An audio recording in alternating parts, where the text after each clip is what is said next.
During the fourth week of development, a period of rapid growth, the embryo begins to change shape from a flat trilaminar disc into a cylinder, a process known as embryonic folding. Embryonic folding occurs in two planes, the horizontal plane and the median plane, and is the result of differing rates of growth of the embryonic structures. Folding of the embryo in the horizontal plane results in the development of two lateral body folds. Folding in the median plane results in the development of the cranial and caudal folds. Folding in both of these planes takes place simultaneously, resulting in the rapid development of the embryo. The cylinder consists of three layers derived from the trilaminar embryonic disc.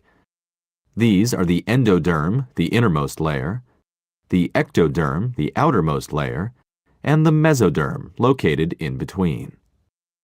The endoderm of the trilaminar disc is mainly responsible for the formation of the gastrointestinal tract.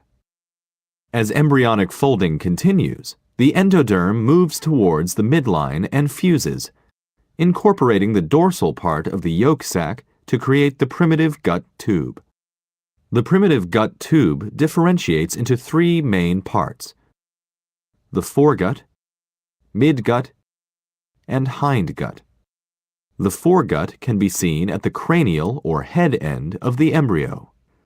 It is temporarily closed by the oropharyngeal membrane, which at the end of the fourth week of development ruptures to form the mouth.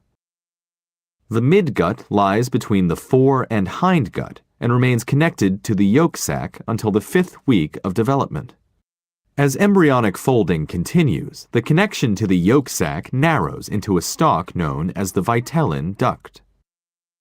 The hindgut lies at the caudal or tail end of the embryo.